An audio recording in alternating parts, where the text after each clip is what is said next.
support in Indian Wells. Look at this. I mean, this was in Australia. Court 6 literally had a line.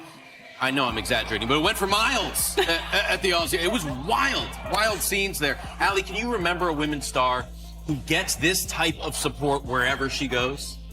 Yeah, well, Taylor Swift. I mean, yeah, for sure. This 21-year-old tennis player from the Philippines is pulling off something that top-ranked champions and Grand Slam winners seemingly can't match. She's packing arenas, crashing websites, and creating headaches for event organizers trying to manage massive crowds. Industry insiders are openly debating whether she's become the most magnetic personality in women's tennis.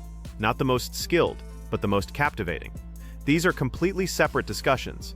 What's your take on Alex Eala? Has she already claimed the title of most compelling figure in women's tennis, ranking aside? Share your thoughts below, because I'm really interested in hearing different perspectives on this. I'd have to say maybe a little bit of Sania Mirza. Back in her heyday, obviously the Indian fans took to her and they followed her all around the globe, obviously not to this extent. And I think the ceiling that Alex Eala has is obviously that much higher. And I'm gonna bring in a little boxing here because my dad wanted me to be a boxer, but I chose tennis. But Manny Pacquiao. Good call. Manny Pacquiao, we saw him when he, was at the top of his game. And alongside Roger Federer, he actually had more prize money.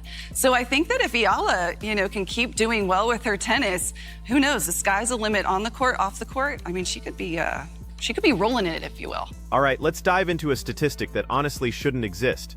Alex Ayala's pre-tournament media session at the 2026 Australian Open racked up 171,000 views.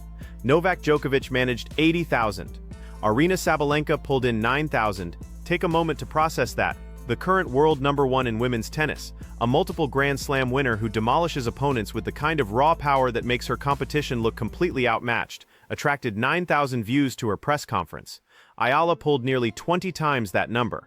And tennis insiders aren't even trying to call this normal anymore. She's got a smile that lights up a room, too, And I remember last year when she beat Iga Swiatek, and she kind of did it with a lot of grace and humility, And it was really, for me, it was terrific to see her take that match and watch her play after that and watch her try to continue to progress, because I like her game. Obviously, she wants to get better than where she is now, than 32 in the world, but she's got a lot of good hand-eye coordination and ability to take the ball early and redirect. But the fan stuff is always fun for me, because whenever you see players from smaller countries, the fans are so passionate when they get up to the top. It's interesting, Ali mentioned Sania Mirza. She has nearly 13 million followers on Instagram. That's 5 million more than Carlos Alcaraz, and nearly as many as Alcaraz and Sabalenka combined. So that's how big Sania Mirza is, was, and will be. But Eala going to be seeded for the first time at a 1,000. To find out who she will play in the second round, check out the draw. So here's how tennis experts are talking about Alex Eala in 2026. There's nothing cautious about it, nothing measured, none of the typical polite tennis commentary where every player gets described as talented with potential. That conversation is over. Former ATP pros Sam Querrey and Steve Johnson recently discussed something that many people in tennis have been thinking privately. They asked straight up whether Alex Eala has become the biggest attraction in women's tennis right now. Johnson didn't hesitate. His answer was absolutely, not possibly, not she's heading that direction. Absolutely. That response needs some context, because being the biggest attraction means something very specific. It's not about being the most successful player. It's not about having the highest ranking. It's about who fills seats, who breaks streaming platforms, who makes event organizers worry about handling crowds before the first ball gets hit. And when you frame the question that way, building a case against Eala in 2026 becomes genuinely challenging. Let's revisit Australia, because that's where this current surge of expert recognition really gained momentum. The atmosphere surrounding Ayala's matches at the Australian Open got described as absolutely chaotic by reporters covering the event. Lines stretching impossibly long, crowds gathering that made no sense based purely on ranking. Here's a player sitting outside the top 30 at that time, creating the kind of pre-match energy that Grand Slam organizers typically see only with seeded players in later rounds. The Filipino support was massive, passionate, and coordinated in a way that felt less like traditional tennis spectating and more like fans showing up for a major concert. Now, passionate national support for players isn't new territory. But the sheer scale of what's happening with Eala is making even seasoned tennis commentators struggle to find proper comparisons. When pressed to name which women's star generates this level of international traveling support, one expert pointed to Sania Mirza, which is actually quite serious territory. Mirza had Indian fans following her tournaments worldwide during her prime, and her Instagram currently sits at nearly 13 million followers, roughly 5 million more than Carlos Alcaraz, and almost matching Alcaraz and Sabalenka's combined total. That represents genuine global cultural impact in tennis, and experts are suggesting Eala's potential goes even higher. Another person in that discussion brought up Manny Pacquiao, which shows you exactly what kind of reference points are being used. Pacquiao at his peak ranked among the most famous athletes globally. His fights became national holidays in the Philippines. The entire country would reorganize schedules around his matches. At his commercial height, he was reportedly earning in the same ballpark as Roger Federer when combining prize money with endorsements. When tennis analysts start invoking Manny Pacquiao as their closest comparison, the discussion has clearly moved beyond standard territory. And these aren't just enthusiastic fans making these comparisons. These are former professionals and analysts who've spent entire careers observing this sport while trying to maintain objectivity. So what's actually fueling this phenomenon? The fan devotion doesn't materialize from nothing. And it's not purely emotional. There's a unique combination of elements working with Eala that's creating something the sport hasn't experienced in quite this form before. First, her story carries unusual appeal. Eala trained at the Rafa Nadal Academy. She grew up away from family, honing her skills in Spain within one of tennis's most demanding competitive atmospheres. She progressed through junior rankings, captured junior Grand Slam titles, then faced the grueling challenge of translating junior achievements into professional success on the main tour, which any tennis follower knows is where most junior champions quietly fade away. The transition from junior standout to legitimate WTA contender is ruthless, and most don't survive with their potential intact. Eala not only survived but did so in a manner that deeply connected with fans who were watching and hoping. When she defeated Iga Swiatek, who held the world #1 ranking at that time, it was the type of victory that fundamentally shifts how people view a player, not just because of the opponent she beat, but because of her response afterward. The poise, the calm confidence, the modesty in that moment showed she grasped the significance without needing to manufacture a reaction for cameras. That kind of authenticity creates lasting impressions. It develops the type of fan loyalty that can't be artificially created. Second, the market she represents is massive and largely unexplored by tennis. Southeast Asia stands as one of the fastest expanding sports consumption regions worldwide. Digital adoption, social media participation, and hunger for live sports content throughout the Philippines and neighboring areas represent a commercial opportunity that global sports organizations have been trying to crack for years. Eala doesn't just appeal to that market. She embodies it in a highly visible and personal way. When a Filipino fan watches her compete, or travels across continents to see her at a Grand Slam, or keeps refreshing streams until they load, something deeper than sports appreciation is happening. It's cultural representation at the elite level of an individual sport. It's witnessing someone who shares your background and origins competing on the world's biggest stages.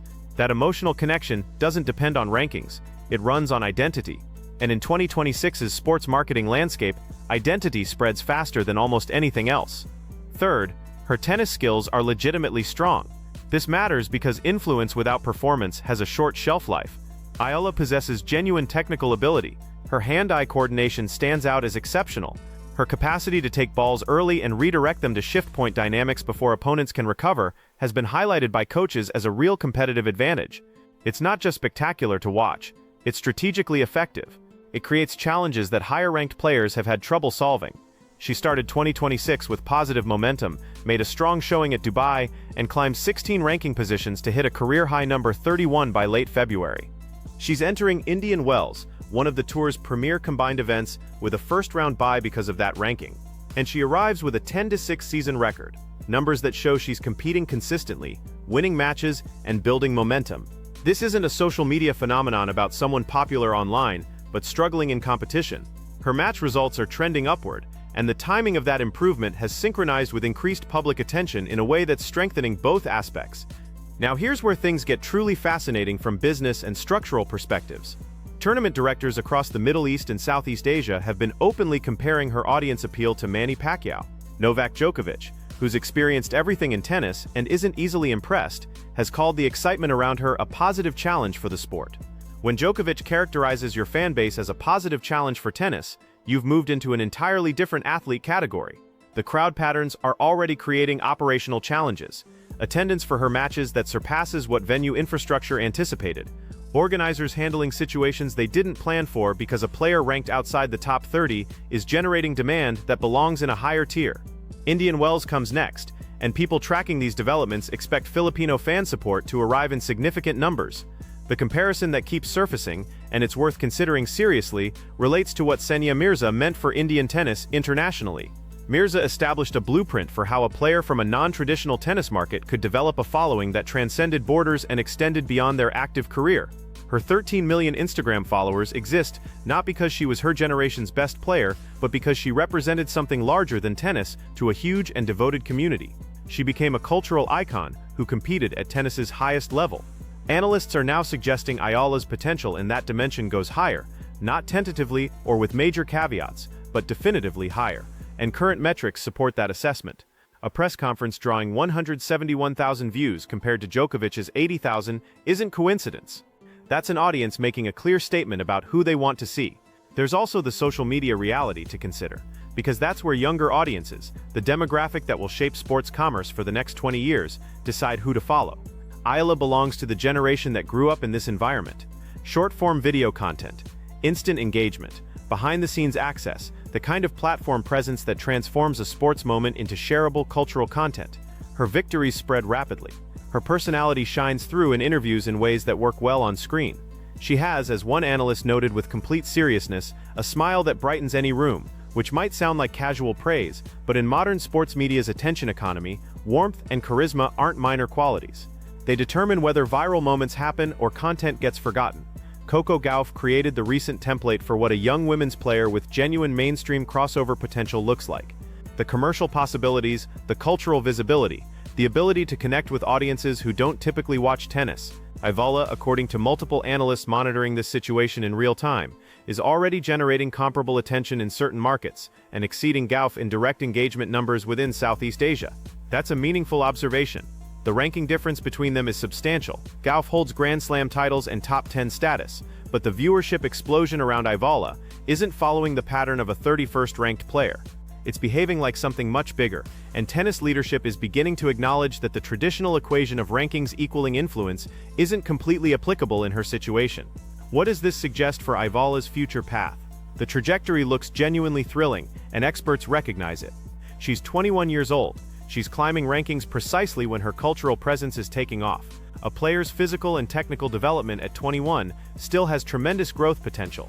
If match results keep improving, more deep tournament runs, additional victories over top 10 opponents, the consistency that moves a ranking from 31 to 15 or 10, the combination of performance and influence would create something women's tennis hasn't quite witnessed before. Not just an excellent player with international supporters, but an athlete functioning as a cultural force backed by one of the world's most passionate sporting nations, competing at the highest level in an individual sport with global broadcast distribution. The potential ceiling, as experts keep emphasizing, reaches very high, and currently, in early 2026, even the foundation is already impressive enough to make tournament directors adjust their planning and former champions search for boxing analogies just to find adequate descriptions. This isn't a development any serious tennis observer predicted 2 years ago, yet it's absolutely the reality they're examining now. Eala has evolved beyond just a tennis narrative. She represents a viewership phenomenon, a cultural movement, and apparently a crowd control challenge, which happens to be the ideal type of challenge to face. If you're interested in more detailed analysis like this covering the players who are genuinely changing tennis dynamics right now, hit that like button and subscribe. Much more content is coming your way.